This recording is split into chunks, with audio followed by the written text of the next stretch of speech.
Bapa di surga, terima kasih pagi ini Engkau kembali beranugerah kepada kami.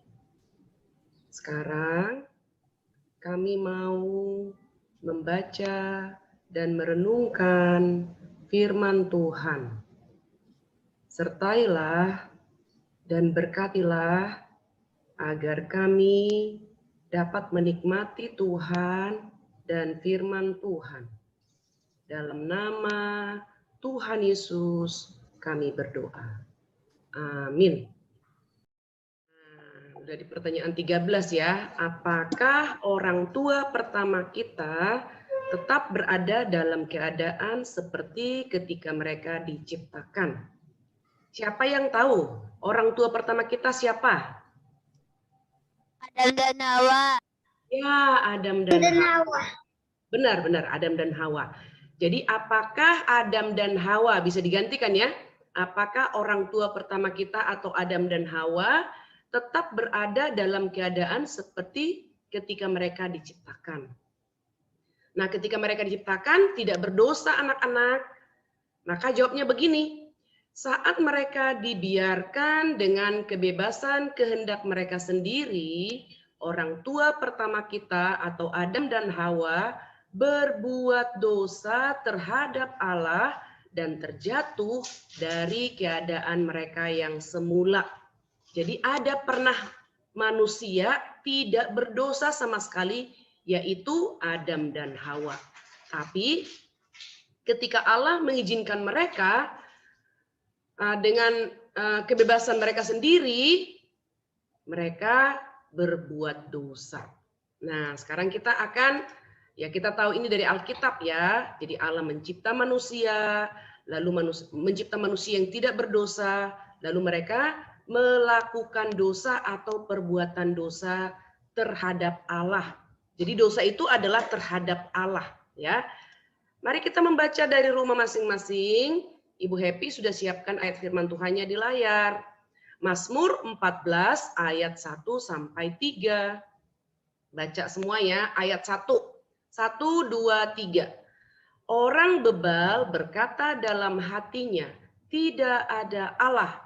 Busuk dan jijik perbuatan mereka, tidak ada yang berbuat baik. Ayat 2.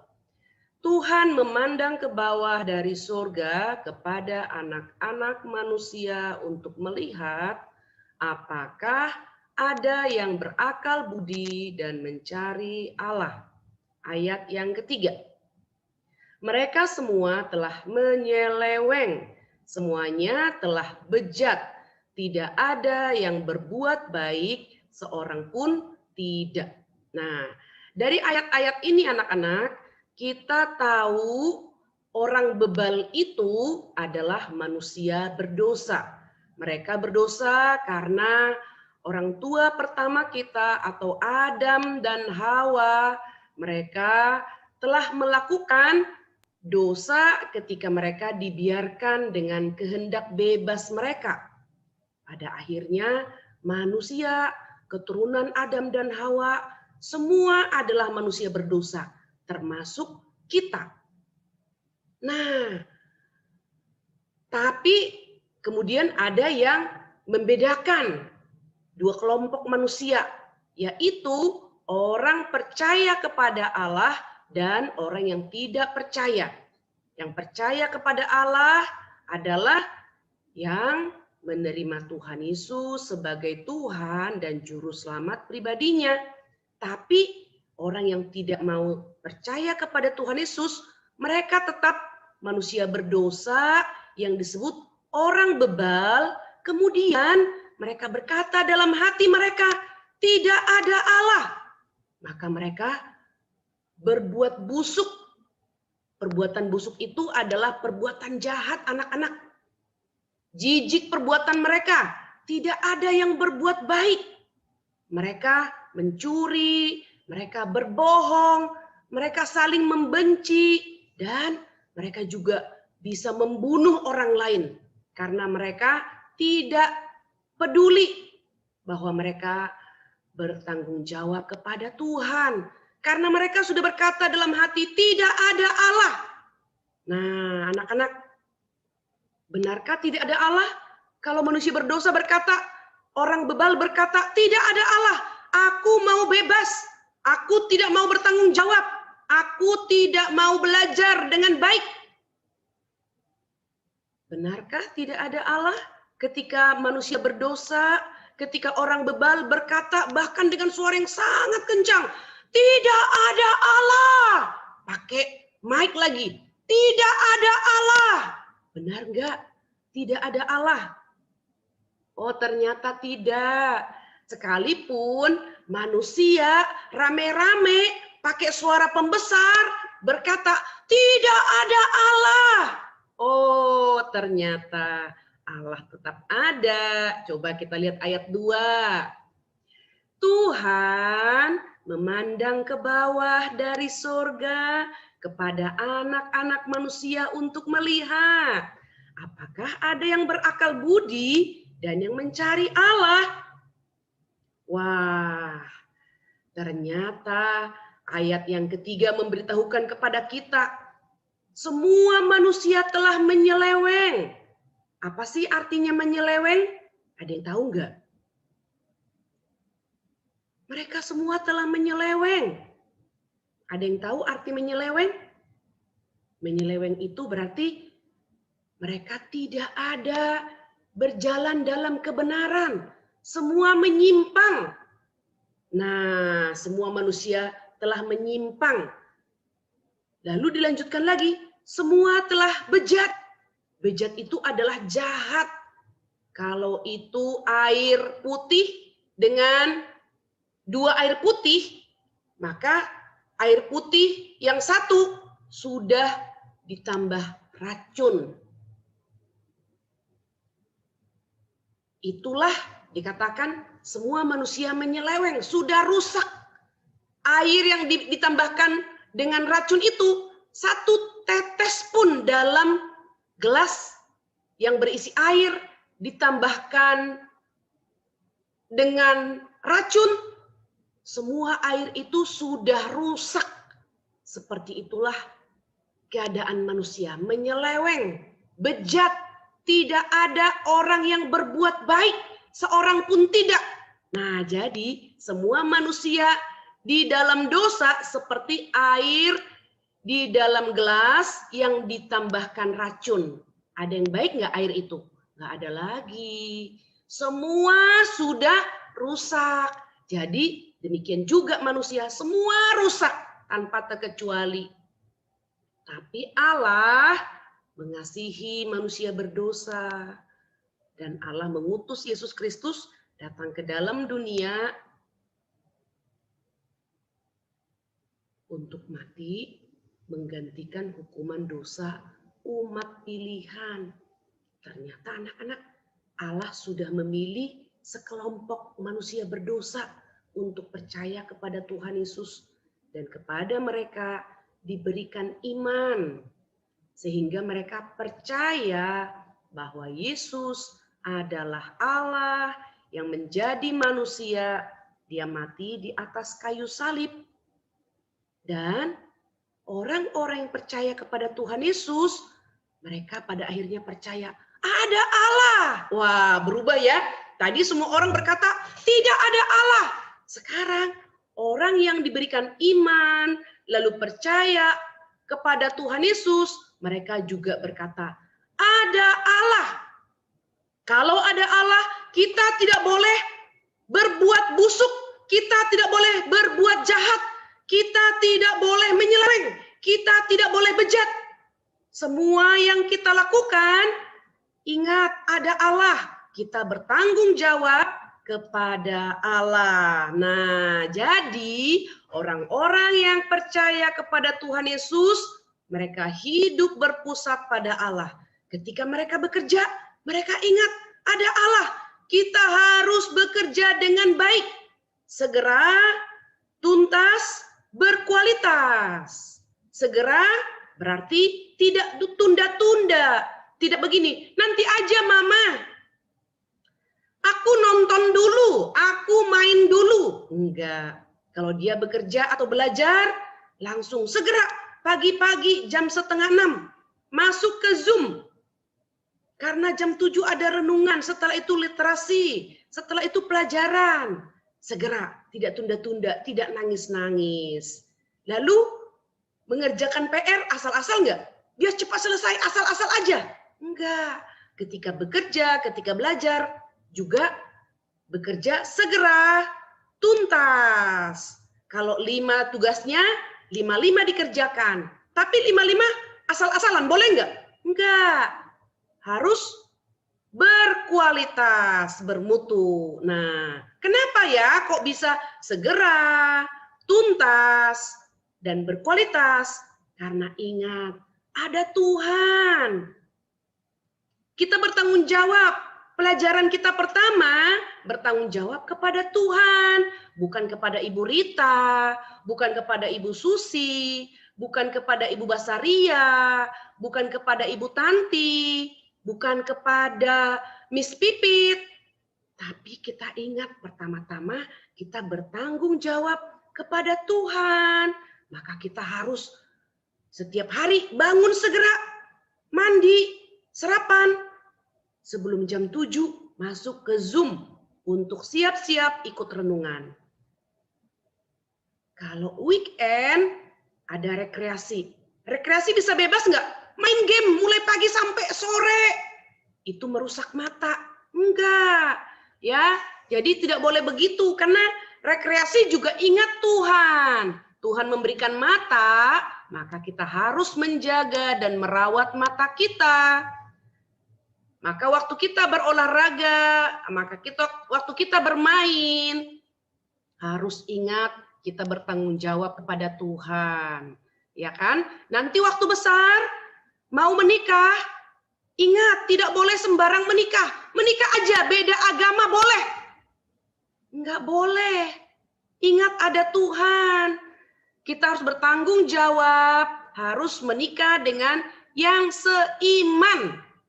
Beda jenis, laki-laki menikah dengan perempuan dan hanya satu perempuan. Kenapa tidak boleh 2? Karena Tuhan perintahkan demikian. Perempuan menikah dengan laki-laki dan hanya satu laki-laki, tidak boleh 2 laki-laki. Kenapa demikian? Karena Tuhan perintahkan. Lihat ya anak-anak, wah indah sekali ya. Kalau kita beriman dan percaya ada Allah, maka hidup kita akan baik, akan benar, akan menyenangkan Tuhan dan menyenangkan orang lain. Kalau kita belajar dengan baik, orang tua senang, guru senang, terutama Tuhan senang. Juga kalau bermain, tidak rebutan, tidak berantem sama kakak adik, berbagi. Kalau berbagi, anak-anak menjadi damai, tidak ribut, papa mama senang, semua keluarga senang, terutama Tuhan senang. Kenapa kita harus baik-baik dengan kakak adik di rumah? Ingat ada Tuhan, karena Tuhan perintahkan engkau harus saling mengasihi. Tapi masih ada nggak Bu Happy orang yang masih berkata tidak ada Allah? Masih anak-anak, masih banyak. Dan mereka hidup melupakan Tuhan. Lalu kalau di gambar ini, Tuhan di tengah, maka segala sesuatu yang kita lakukan, ingat ada Tuhan. Harus lakukan dengan benar. Orang yang berkata, tidak ada Tuhan. Lalu siapa yang menjadi pusat hidupnya? Oh, menjadi pusat hidupnya adalah diri sendiri. Waktu belajar, aku mau belajar semau-mauku. Kalau aku mau belajar, aku belajar. Kalau aku tidak mau belajar, aku tidak mau belajar. Tidak peduli sama Ibu Rita, tidak peduli sama Ibu Susi, tidak peduli sama Ibu Tanti, Ibu Basaria, Miss Pipit. Semua guru yang sudah capek siapkan pelajaran. Aku nggak peduli. Aku hanya peduli diriku sendiri. Dan aku tidak peduli ada Allah. Nah, maka yang terjadi apa anak-anak? Kalau kamu tidak peduli dengan semua orang, tidak peduli sama papa mama, tidak peduli sama bapak ibu guru, tidak peduli siapapun, kamu hanya peduli pada diri sendiri, apa yang terjadi? Semua orang sedih. Papa mama sedih, guru-guru sedih, orang-orang di rumah yang lihat kamu yang hidup suka-suka sedih, dan terutama yang sedih adalah Tuhan. Tuhan yang mencipta, Tuhan yang memberikan otak, Tuhan yang memberikan kesehatan, Tuhan yang memberikan papa mama. Tuhan ingin agar kita pertama ingat Tuhan. Yang kedua, Tuhan katakan hormati papa mama, hormati bapak ibu guru, hormati orang lain. Menghormati berarti dengar-dengaran anak-anak. Menghormati berarti sayang anak-anak. Sayang sama papa mama. Kalau sayang berarti taat. Nah, lihat nih anak-anak. Dua jenis manusia. Manusia yang percaya ada Allah. Hidupnya akan benar dalam segala hal. Manusia yang berkata tidak ada Allah. Maka hidupnya tidak benar dan menyusahkan semua orang. Pada akhirnya mereka diberkati Tuhan enggak? Enggak, mereka pun akan menjadi susah. Mereka menyusahkan orang lain dan mereka juga akan menjadi susah. Nah anak-anak, kalau kita sudah di dalam Tuhan, sudah percaya kepada Tuhan, marilah kita setiap hari ingat kepada Tuhan. Kalau ingat kepada Tuhan, berarti ingat kepada firman Tuhan. Ingat kepada firman Tuhan berarti mentaati firman Tuhan. Mentaati firman Tuhan berarti taat kepada papa mama, taat kepada bapak ibu guru, dan melakukan tugas tanggung jawab kita dengan benar. Bukan hanya belajar, tugas tanggung jawab kita juga sebagai anak juga bisa membantu papa mama di rumah. Jangan bilang, aku masih kecil, masih kelas 1. Iya, tapi kamu udah lebih besar daripada baby, ya enggak? Kalau baby, kamu tidak diminta bantu, tapi kamu dibantu 100%. Kalau kamu udah besar, udah kelas 1, udah bisa bantu. Ya anak-anak, jadi belajar. Nanti kelas 2, bentar lagi udah naik kan? Udah kelas 2, lebih besar lagi. Berarti lebih banyak lagi bisa bantu papa mama. Ya, nah jadi anak-anak, mari kita belajar bersama-sama sebagai umat Tuhan yang diberikan iman, sudah percaya kepada Tuhan Yesus, maka hidup harus berpusat pada Allah, bukan berpusat pada diri sendiri. Amin. Mari kita berdoa bersama-sama, lipat tangan, tutup mata, ikuti Ibu Happy berdoa. Bapa di surga, terima kasih untuk firman Tuhan yang sudah kami dengarkan. Terima kasih Tuhan untuk iman yang Engkau berikan kepada kami. Sehingga kami anak-anak berdosa percaya kepada Allah. Percaya ada Allah. Dan tolonglah kami agar hidup sebagai orang-orang yang percaya ada Allah. Percaya kepada Allah. Sehingga hidup kami berpusat kepada Tuhan. Apapun yang kami lakukan, kami ingat ada Tuhan. Dan semua yang kami lakukan, kami ingin menyenangkan hati Tuhan. Terima kasih Tuhan, tolonglah kami untuk mentaati Tuhan dan firman Tuhan, agar kami berbahagia, agar papa mama berbahagia, agar bapak ibu guru berbahagia. Terlebih-lebih agar Tuhan senang. Terima kasih dalam nama Tuhan Yesus kami berdoa. Amin.